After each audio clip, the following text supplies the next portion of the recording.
laina semangat atau termotivasi kadon hayang najong ka budak eta.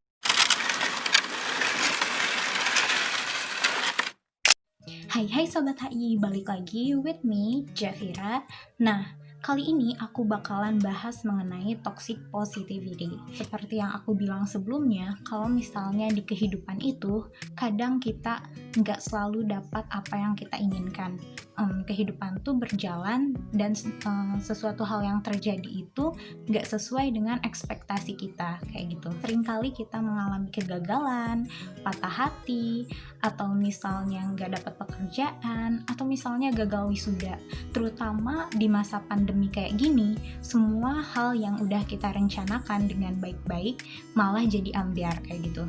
Nah, ketika kamu mengalami masalah-masalah kayak yang aku sebutin tadi, orang-orang terdekat kamu, kayak misalnya pasangan, teman-teman, atau misalnya keluarga, cenderung ngasih support ke kamu dengan melontarkan kata-kata kayak stay positif ya, atau misalnya ambil hikmahnya aja, atau semuanya bakal baik-baik aja, tenang aja, dan lain sebagainya.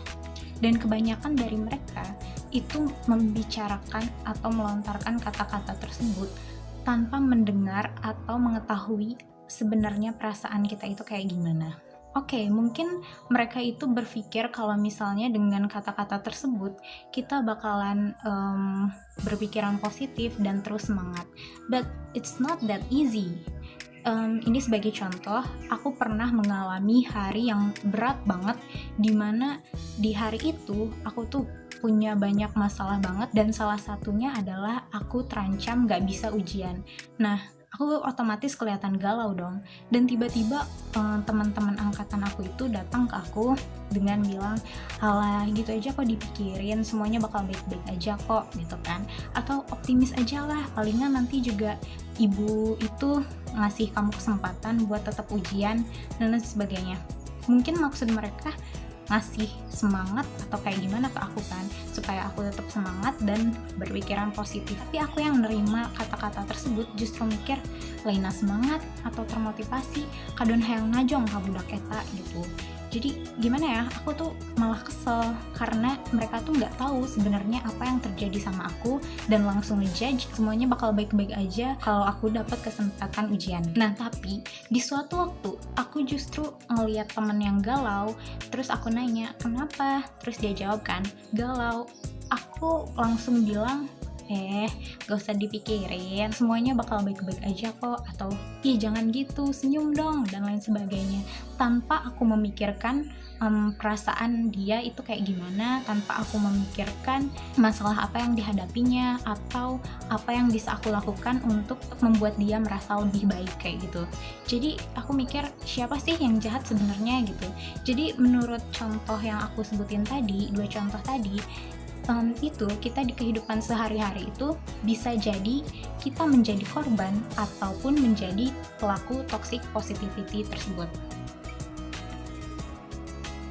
Nah, bagi Sobat HI yang belum tahu apa sih toxic positivity itu, toxic positivity itu kayak terlalu mengeneralisir apa yang disebut bahagia, apa yang disebut optimisme, dan emosi-emosi positif lainnya dalam semua keadaan kayak gitu. Toxic positivity itu kayak sebuah konsep yang menjelaskan untuk selalu berfokus kepada hal-hal yang positif dan mengesampingkan atau menolak adanya emosi-emosi negatif. Padahal kita kan sebagai manusia punya emosi positif dan negatif. Ketika kita merasakan emosi negatif, bukan berarti emosi itu buruk gitu. Kayak misalnya perasaan takut. Justru dengan perasaan takut, kita bisa terhindar dari hal-hal yang berbahaya. Tanda kamu menjadi pelaku toxic positivity ini adalah menolak kejujuran, tidak realistis, tidak menerima energi atau emosi negatif, dan selalu menghakimi gitu. Jadi di sini kita bisa menjadi pelaku untuk orang lain maupun untuk kita sendiri. Hal ini bahaya banget sih, karena dengan adanya toxic positivity, orang itu cenderung untuk malu mengungkapkan perasaan apa yang lagi dirasainya. Terus mereka cenderung mengisolasi diri atau memisahkan diri. Mereka itu jadi kayak mikir, buat apa cerita ke orang, toh orang gak ada yang ngedengerin, toh orang selalu menyuruh aku berpikiran positif kayak gitu. Dan bahayanya lagi, korban toxic positivity ini cenderung untuk menumpuk emosi-emosi negatifnya gitu. Dan apa yang terjadi ketika emosi ini bertumpuk, ya tentu bakal meledak. Mungkin Sobat HI pernah nonton film yang judulnya Inside Out. Ini film animasi sih. Nah, jadi di film ini tokoh utamanya dia itu cenderung untuk berpikiran positif dan selalu tersenyum, padahal dia itu dapat tekanan yang banyak, pindah ke rumah yang gak disukainya dan lain sebagainya. Pokoknya dia itu selalu berusaha untuk menekan emosi negatifnya supaya nggak keluar gitu. Dan apa yang terjadi, justru dia meledak dan dia berusaha untuk kabur dari rumah, yang untungnya nggak jadi. Yang bisa kita pelajari dari film ini, kita itu sebenarnya sering banget jadi pelaku toxic positivity untuk diri kita sendiri gitu. Tanpa kita sadar, kita selalu berusaha untuk positif tanpa memikirkan gimana caranya untuk menyalurkan emosi negatif kita. Nah, mungkin Sobat HI nanya, gimana sih kalau misalnya untuk menghindari toxic positivity ini? Menurut aku caranya ada beberapa. Yang pertama itu, kalian harus bisa nerima perasaan kalian sendiri. Dan kalau misalnya ada orang lain pengen curhat ke kalian itu harus mendengar curhatannya dulu tanpa langsung ngejudge, kamu bakal baik-baik aja kok dan lain sebagainya kayak gitu. Dan yang selanjutnya yaitu komunikasi.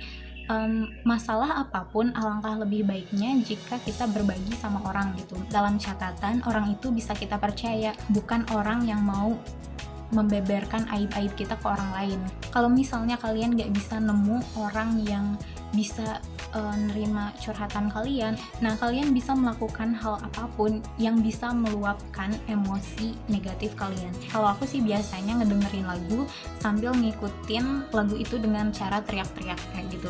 Dan aku yakin semua orang itu punya caranya masing-masing untuk meluapkan emosi negatifnya.